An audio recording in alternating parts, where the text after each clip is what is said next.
Hey, welcome into episode 8 of the GASOCast. We're here. Little housekeeping. Cup of hoops with Mass and Blue. We recorded that this morning. That'll be dropping soon. You can find that on X or YouTube. That show is sponsored by Synergy. The Recruiting Simplified newsletter. You can find that on my GASO profile or on my GASO Twitter, GASO Mass. The GASO Fast Break, we are doing superlatives of players from around the state, the games we're watching, and obviously we're dropping the GASO Extra, which is a wheels-off version of this show. It's a lot of fun, and we let you you can dictate some questions if you're a subscriber and you want to weigh in. Team rankings drop when, Blue? Thursday or Friday this week? Thursday. We're keeping it rolling. And then GASO event breakdown. We have King of the Court coming to you March 15th to 17th. Can you explain that, Mike? Yeah, so King of the Court. Sure, it's called a scrimmage, but we're here at GASO calling it an opportunity. In a year where live periods don't start as early, this is going to be an opportunity for teams to come out and really see what they have. We're going to be testing some things. We might be going to quarters, which will be an interesting thing that we're looking, as GASO, we're always trying to be innovative and just continue to progress our platform. But yeah, King of the Court, Duncanville Fieldhouse, March 15th through 17th. 8-team pods or pools, so there will be champions crowned. As long as you keep winning, you'll be there at the very end. So yeah, King of the Court, Duncanville Fieldhouse, March 15th through 17th. You can sign up now on GreatAmericanShootout.com. March is going to be here quicker than we all can even fathom. So, and then one of the last things I'll say is, it seems like earlier, and this is credit to the skill level in our state, but we expect some good basketball. I know teams may have not practiced or been with each other enough, but it's just a good time for basketball in Texas. So we expect some high-level hoops, even that early, starting March 15th. So I'm excited for it. The talent will carry it. The talent of the state is insane. Make sure you're following us. I'm at GASO Mass. Blue's at GASO Blue. Mike is at iFilmHoopers. We added Go ahead, yeah. Yeah, and for all of you that would rather get your grassroots Texas high school basketball media through Facebook, we've created a new Facebook page at GASO Hoops. I'll put that link in the description. So there's no excuse not to be able to keep up with what's going on around the state because we have you covered on every platform. So check out our new Facebook page where we'll be adding a lot of great stuff. Yep. Here at the GASO, we like to cover the state, so we're going to hop into state storylines.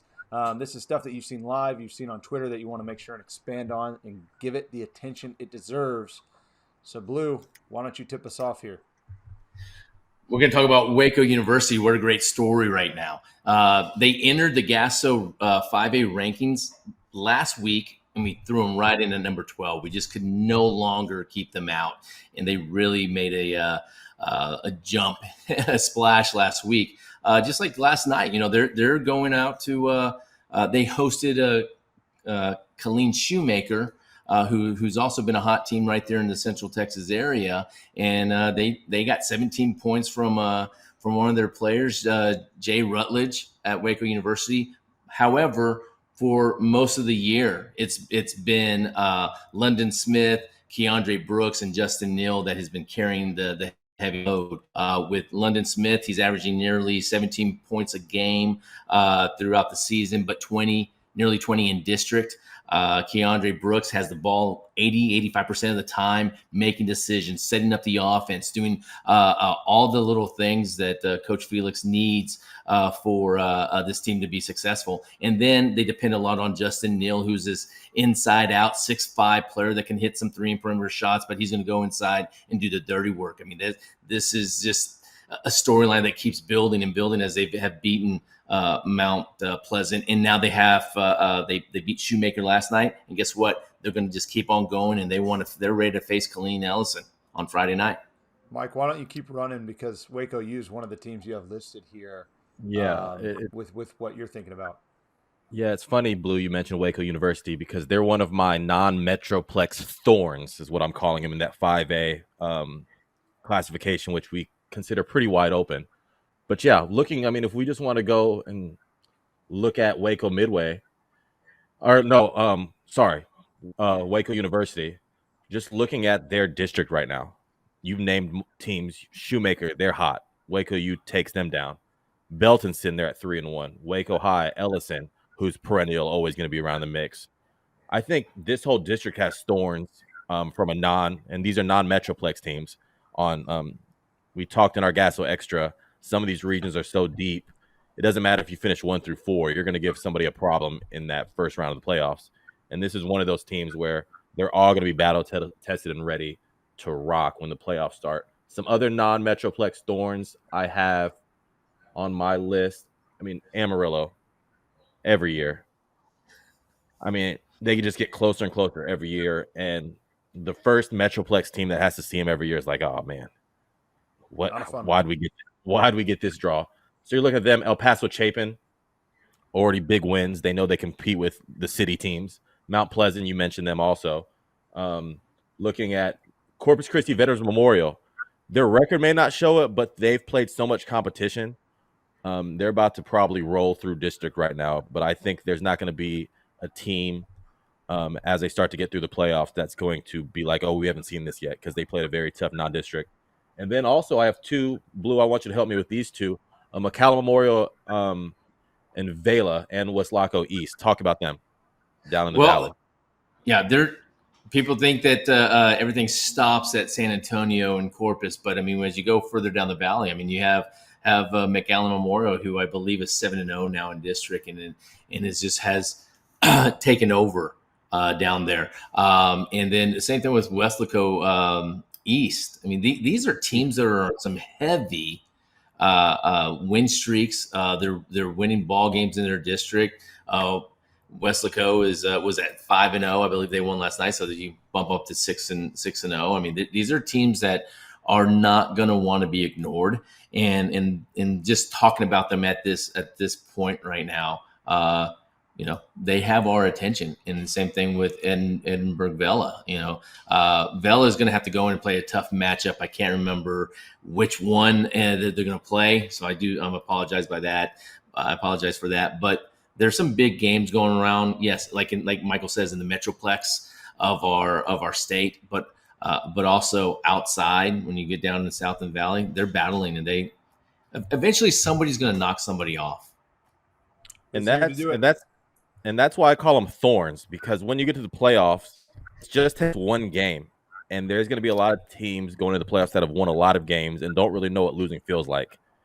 And it's hard, when a team's rolling like that, to make them feel what losing feels like. So there's thorns all over the state, and especially in that 5A classification, where I just think there's going to be a lot of chaos coming down the stretch.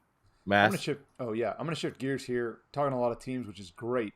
But we have the 26 rankings coming out very soon, and I've got this giant watch list that has a lot more teams on it than I have days left to watch it for 26s. And, one of those 26s who does a great job on Twitter, and I always see his stuff, is Brady Willis of Katy.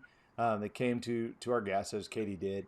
But I want to see these guys in season, and some of the efficiency numbers that this dude's putting out is nuts. He's like 9 of 11, 22 points, 12 rebounds, 5 assists, and Brady is 6'6", can shoot, can pass it, obviously gets a ton done in the interior, and he's just another 26 that I have like circled, and I have a game coming up that I'm going to try and stream of theirs and watch live.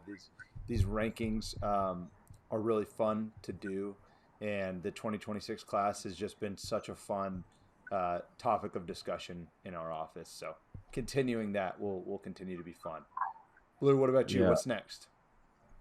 I'm going to kind of go back to San Antonio. San Antonio Alamo Heights, 5th in a row.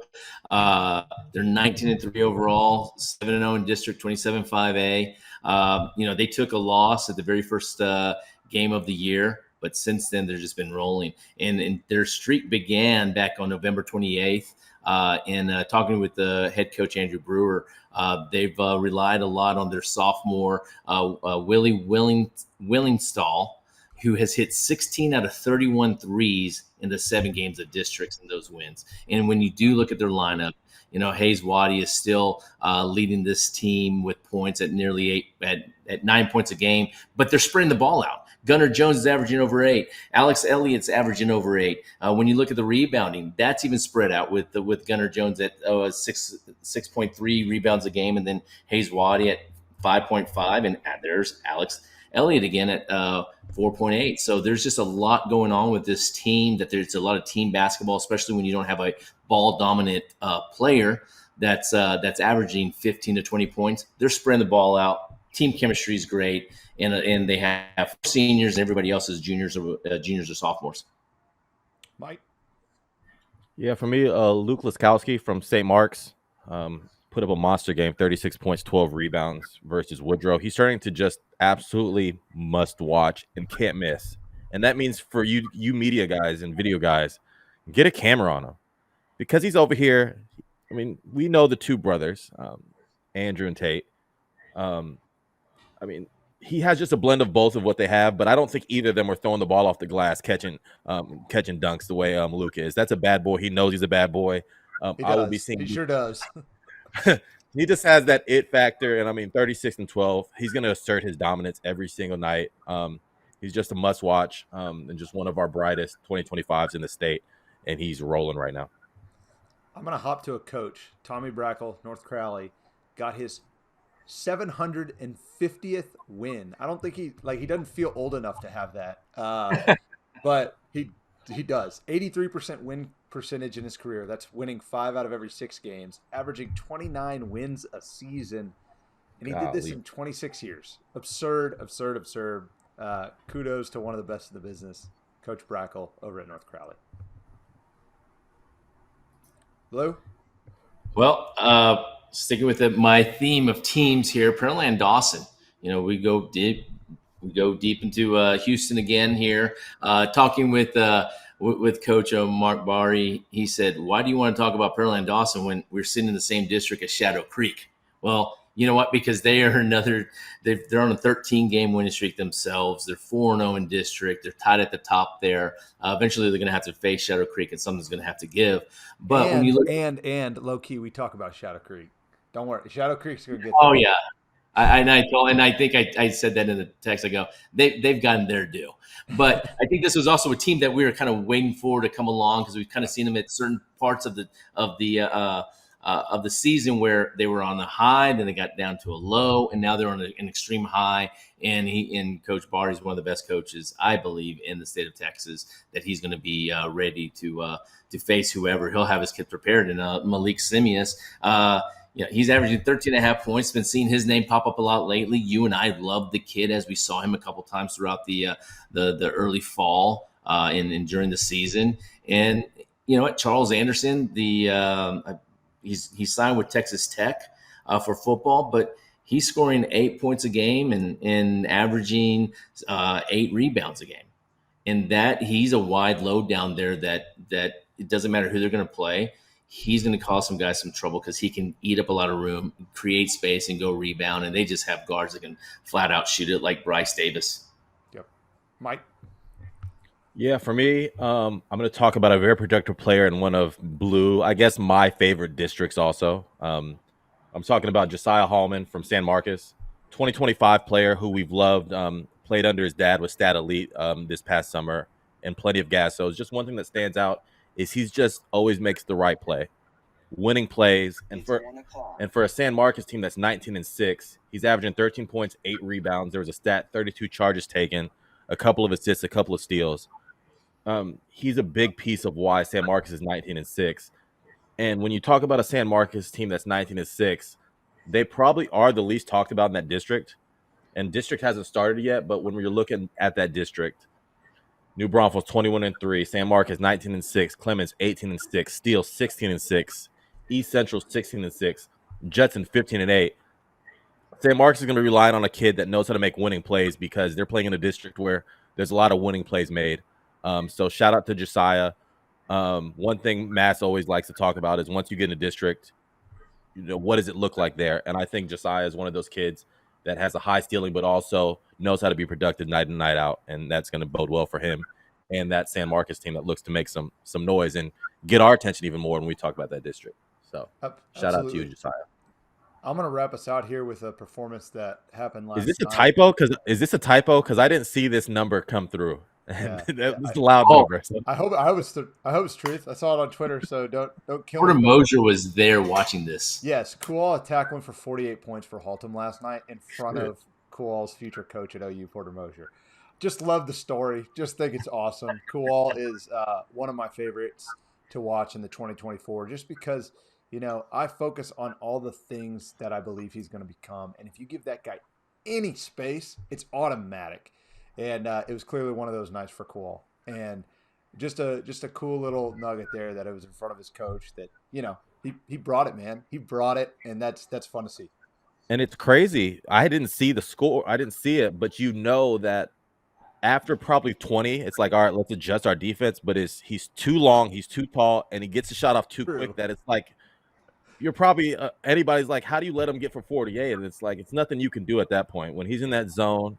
If you just let him touch the ball, he can get the ball up, and it's cash. So it's wild. That's a big time bucket. Yeah, and good for him. Great story. That's going to do it for this episode 8 of the GASOcast. We are so thankful that you're watching. Please engage with us. Follow us on Twitter. And give us some ideas for what you want to see next week. That's going to do it for this episode. Have a great day.